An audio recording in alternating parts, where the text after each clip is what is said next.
అందరికీ నమస్కారం. ఈరోజు కథ మదిమీటిన రాగం పార్ట్ 2 రచించిన వారు వేమూరి శ్రీలత గారు. ఇక కథలోకి వెళ్దాం. కింద కూర్చొని ఏడుస్తున్న ఆమెను చూస్తూ కార్ దిగి కీస్ మళ్ళీ ప్యాంటు జేబులో వేసుకొని ఆమె ముందు కింద కూర్చున్నాడు అతను. ఏడుస్తూనే ఇప్పుడు ఏం చేయాలి నేను అని తనలో తనే పదే పదే అనుకుంటుంది ఆమె. హఠాత్తుగా తల పైకెత్తి, ప్లీజ్ నన్ను వదిలేసి మీ దారి మీరు వెళ్ళిపోండి, నాకు మేలు చేసిన వారు అవుతారు, ప్లీజ్ వెళ్ళిపోండి అంటూ చేతులు జోడించింది. మిమ్మల్ని ఇలాంటి పరిస్థితుల్లో ఈ బుజ్జిగాడు ఎలా వదిలి వెళ్తాడు? మీ విషయం మీ ఇంట్లో చెప్పి వదలాల్సిందే మొండిగా అన్నాడతను. మా ఇంట్లో చెప్తారా? పాలిపోయింది ఆమె మొహం. లేవండి, చీకటి పడిపోతుంది, వెళ్దాం అన్నాడు. మీకు అర్థం కాదా? నేను రాను అంటూ గట్టిగా అరుస్తూ మళ్ళీ పైకి లేచి పరిగెత్తబోయింది. ఒక్కసారిగా ఆమెను గట్టిగా పట్టుకొని, పిచ్చా మీకు? ప్రాణాలు ఎంత విలువైనవో తెలుసా అని అరిచాడు. అతని చేతి పట్టులో అతనిలో ఉన్న కోపం తెలుస్తుంది. అతని చేయి వదిలించుకునే ఓపిక లేక విదిల్చుకుంటూ, ప్రాణాల విలువ మీరు చెప్తారా నాకు? అవి ఎంత విలువైనవో నాకన్నా ఎవరికి తెలుసు అని అతనికన్నా గట్టిగా అరిచి, నాకు చావాలని లేదు, బ్రతకాలని ఉంది, నా బిడ్డతో లైఫ్ లాంగ్ సంతోషంగా బ్రతకాలని ఉంది.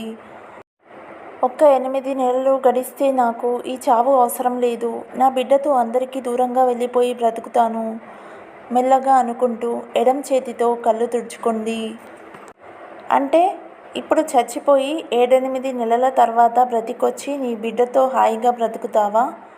ఆశ్చర్యంగా ఆమె వంక చూస్తూ, ఏంటిరా బుజ్జిగా, ఏ టైంలో ట్రైన్ దూకావురా, ఇలాంటి కేసు తగులుకుంది అంటూ తల కొట్టుకున్నాడు అతను.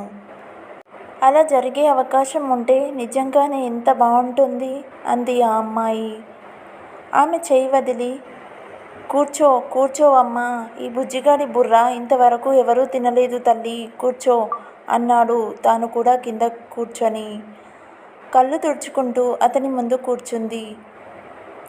ఏంటి ఇప్పుడు చెప్పు, 7-8 నెలలు గడిస్తే బాగా బ్రతుకుతావా? ఇప్పుడేమో చనిపోయే పరిస్థితా? అవును, ఇందాక నీ బిడ్డతో బ్రతుకుతాను అన్నావు, అంటే ఇప్పుడు నువ్వు అంటూ అతని కళ్ళు అప్రయత్నంగా ఆమె పల్చటి పొట్టవైపు తిరిగాయి. ఒక్కసారి దుఃఖంలో అనుకోకుండా తానేం మాట్లాడిందో అర్థమై పొట్ట మీద చేయి వేసుకొని తల వంచుకొని తల నిలువుగా ఆడించింది. పెళ్లి కానట్టు కనబడుతున్న ఆమె కేసి చూశాడు. 22-23 సంవత్సరాలు ఉంటాయేమో. తల పట్టుకుంటూ, చా బుజ్జిగా, ఆడపిల్లలకు ఎన్ని బాధల్రా, నీకేంటి బిందాస్గా ఉన్నావు, ఉద్యోగం లేదన్న మాట ఒకటే గాని ఎక్కడికెళ్ళినా నువ్వు కింగ్రా బాబు అని తన భుజం తానే తట్టుకొని ఎదురుగా ఉన్న ఆమె వంక చూస్తూ, మరి ఆ లెక్కన కొన్ని రోజులు ఎవరికీ కనబడకుండా నువ్వు ఎక్కడైనా ఉండొచ్చు కదా అన్నాడు. నేను ఇంట్లో లేకపోతే పారిపోయాననుకుంటారు, అమ్మో మా పరువు అంటూ నోటి మీద చేయి వేసుకుంది. మరి ఇంట్లోనే ఉండు అన్నాడు అతను. అమ్మో, నా ప్రెగ్నెన్సీ విషయం తెలిస్తే చంపేస్తారు, అమ్మమ్మ మామయ్య అంటూ కళ్ళు పెద్దవి చేసింది. మరి ఇప్పుడే కనపడకుండా అందరికీ దూరంగా వెళ్ళిపోవచ్చుగా అని ప్రశ్నించాడు అతను. మరి నేను ఒంటరిగా ఉంటే డెలివరీకి నన్ను ఎవరు చూసుకుంటారు అంటూ దిగులుగా అంది. అయితే అబార్షన్ చేయించుకో తేలిగ్గా అన్నాడు. నా బిడ్డని చంపి నేను బ్రతికి ఉండే కన్నా నేను చనిపోవడం బెటర్ అంటూ పౌరుషంగా అంది. అబ్బో, ఇది మామూలు మ్యాటర్ కాదురా బుజ్జిగా అంటూ, అంత భయం ఉన్నదానివి మరి ఇంత తప్పు ఎందుకు చేశావు అన్నాడు. కళ్ళు తుడుచుకుంటూ మౌనంగా తల వంచుకుంది. నీకు సాయం చేసే ఫ్రెండ్స్ ఎవరూ లేరా అని అడిగాడు. అంత హార్ట్ఫుల్గా సాయం చేసే బెస్ట్ ఫ్రెండ్స్ ఎవరూ లేరు, వాళ్ళు చాటున నవ్వుకుంటారు, అయినా ఇంట్లో తెలియకుండా ఎన్ని రోజులు ఉంటుంది, మరి ఇప్పుడు ఏంటి నీ పరిస్థితి అన్నాడు అతను. అందుకేగా మరి నా దారిన నేను చద్దామనుకుంది అంటూ గయ్యిమంది. మా కుటుంబానికి తెలియకుండా దాక్కొని నేనేమీ చేయలేను, ఇప్పుడు ఇల్లు వదిలి దూరంగా వెళ్ళిపోయే పరిస్థితే కాదు నాది. ఇల్లు వదిలి ఉండాల్సి వస్తే అది ఇక చావుతోనే. నాకు వేరే దారి లేదు అంటూ మళ్ళీ ఏడవడం మొదలుపెట్టింది. తల మీద చేతులు పెట్టుకొని కూర్చొని, ఒరే బుజ్జిగా, ఇంట్లో తెలియకూడదట, ఇల్లు వదిలి వెళ్ళకూడదట. ఇదెక్కడి గోలరా నాయనా అంటున్నాడు అతను.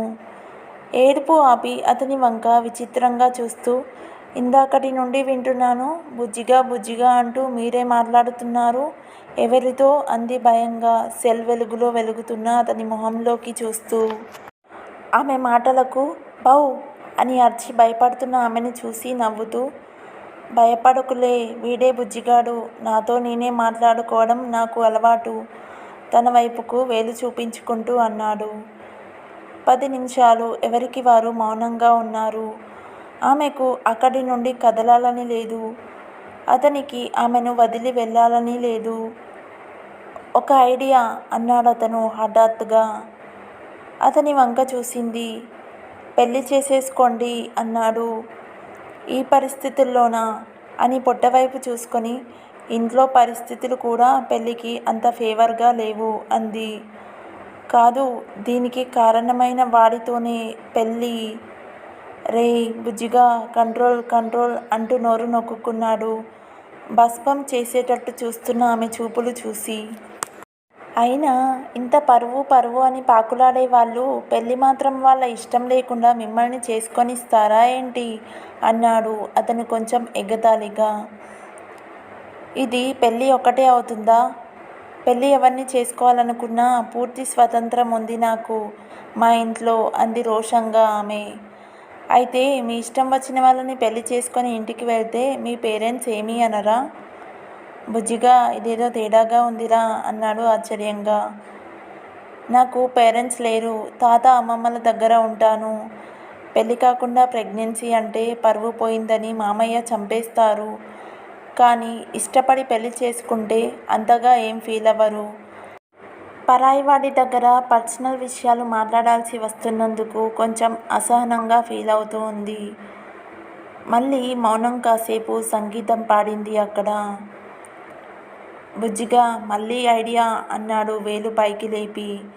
ఈసారి అతని వంక కూడా చూడకుండా దీర్ఘంగా ఆలోచిస్తుంది ఆమె. ఎవరినైనా మీ భర్తగా నటించమనండి ఈ 7-8 నెలలు అన్నాడు. డ్రామానా? అలా ఎలా కుదురుతుంది? తల తిప్పి అతని వంక ఆశ్చర్యంగా చూసింది. సినిమాలు చూడరేంటి? పోకిరిలో మహేష్ బాబులా అన్నాడు. అర్థమయ్యేలా చెప్పు. కళ్ళు చిట్లించి చూసింది అతన్ని విసుగ్గా. ఉత్సాహంగా ముందుకు వంగి, అంటే మీకు తెలిసిన ఫ్రెండ్స్లో మంచి వాళ్ళని ఎవరినైనా చూసి ఒప్పందం చేసుకొని ఈ 7-8 నెలలు మీకు భర్తగా నటించమనండి. మీకు డెలివరీ అయి మీ ఆరోగ్యం కోలుకున్న తర్వాత మీరు అనుకున్నట్టు మీ బిడ్డతో దూరంగా వెళ్ళిపోవచ్చు. ఆ తర్వాత మీరు విడిపోయినట్టు నటించవచ్చు. ప్రాబ్లం సాల్వ్ అన్నాడు నవ్వుతూ.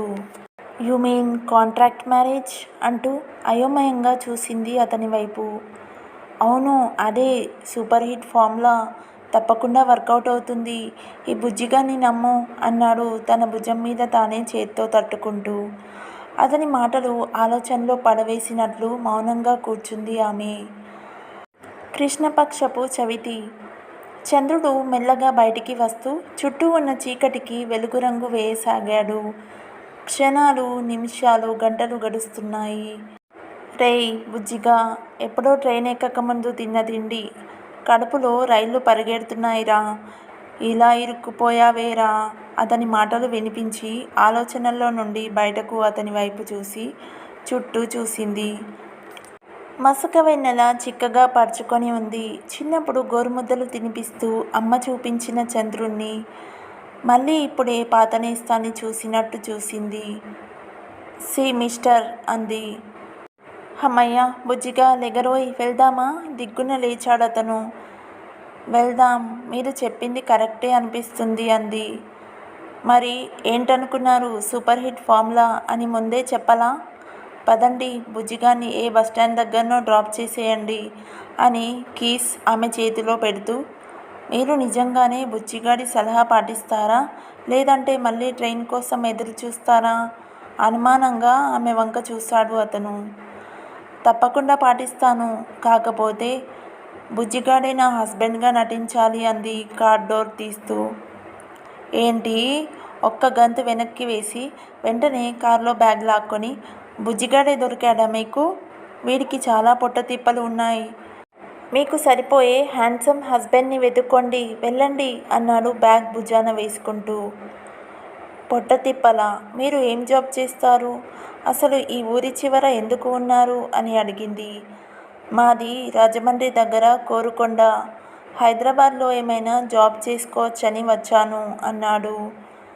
అయితే ఈ 7-8 నెలలు ఇదే జాబ్ అనుకుని చేయండి, మెల్లగా అయినా స్పష్టంగా అంది.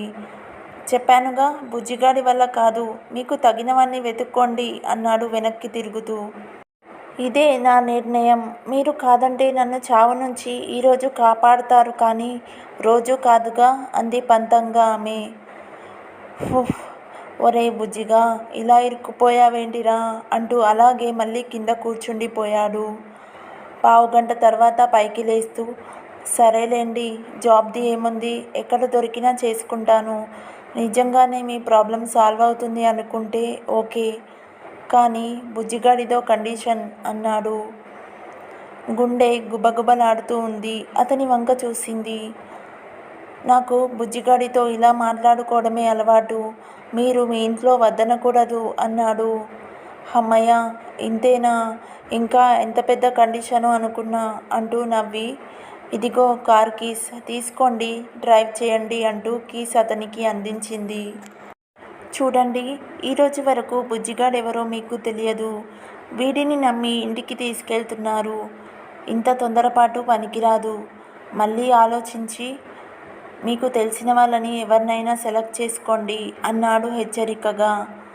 ఆమె సమాధానం చెప్పలేదు. చుట్టూ పరిసరాలు చూసి వెన్నెల కూర్చినంత అందంగా నవ్వి కారు ఎక్కింది. ఆ నవ్వుకి అర్థమేంటిరా బుజ్జిగా అంటూ డ్రైవింగ్ సీట్లో కూర్చున్నాడు. ఆ నవ్వుకి అర్థం అతనికి తెలియకపోయినా ప్రతి ఆడపిల్ల మనోగతానికి తెలుసు.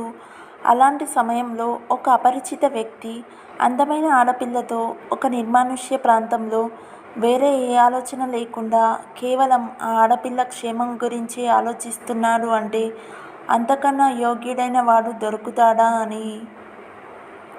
ఇంతకీ మీ పేరేంటండి, ఏమని పిలవాలి అంటూ కార్ స్టార్ట్ చేశాడు.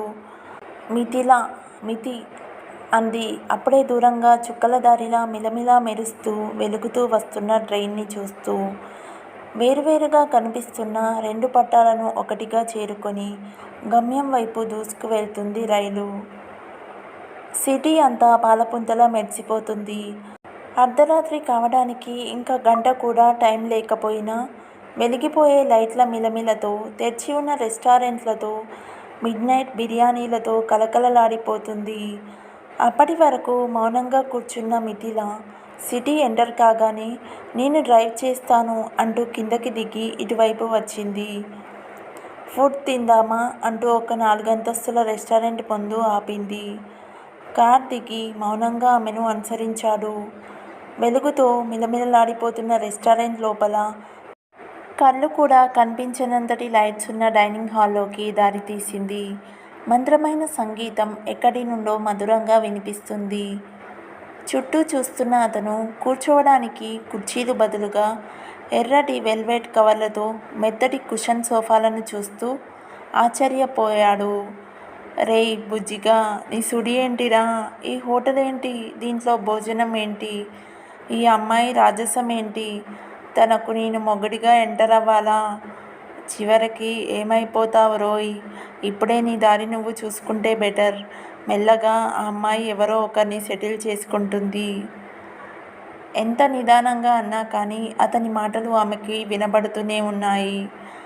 కార్నర్లో ఉన్న ఒక సీట్లో అతని చేయి పట్టుకొని కూర్చోబెడుతూ, నాకు కనుక హ్యాండ్ ఇచ్చి పారిపోవాలని చూసావో ఇంకెవరినైనా చూసుకుంటాను అని పొరపాటు పడుతున్నావేమో. నీతో తప్పితే ఇంకెవరితో ఇలా డ్రామా ఆడను. మళ్ళీ సూసైడే నాకు శరణ్యం అంది అతన్ని బెదిరిస్తున్నట్లు. రేయ్ బుజ్జిగా, నీ కథ నీ చేతుల్లో నుండి జారిపోయింది కానీ మూసుకొని కూర్చోరా అన్నాడు ఆమె వైపు చూసి తల ఊపుతూ. 2 చికెన్ బిర్యానీస్ ఆర్డర్ ఇస్తూ ఇంతకీ మీ పేరేంటి అంది. నా పేరు ఉందిలే ఏదో. నాకు బుజ్జిగాడంటేనే ఇష్టం. అందరూ బుజ్జి అనే అంటారు అన్నాడు. ఒక్క క్షణం అతని వంకే చూసింది. ఫుడ్ తిన్నంతసేపు ఎవరూ మాట్లాడలేదు. ఆమె సరిగ్గా తినకపోవడం గమనించనట్లే వదిలేశాడు అతను. మళ్ళీ ప్రయాణం మొదలైంది. దారి తప్పబోతున్న జీవితాన్ని కళ్ళేలు పట్టుకొని నడిపిస్తున్న రౌతులా ఆమె చేతిలో స్టీరింగ్ నెమ్మదిగా తిరుగుతుంది. మిథిలా గారు అన్నాడు. మిథిలా గారు మినపగారి కాదు, జస్ట్ మిథు అంతే పిలువు బుజ్జి అంది. మిగిలిన కథ నెక్స్ట్ పార్ట్లో చూద్దాం. ఏమైనా మిస్టేక్స్ చదివి ఉంటే క్షమించగలరు. If you like this video, please like, share and subscribe to my YouTube channel. Thank you.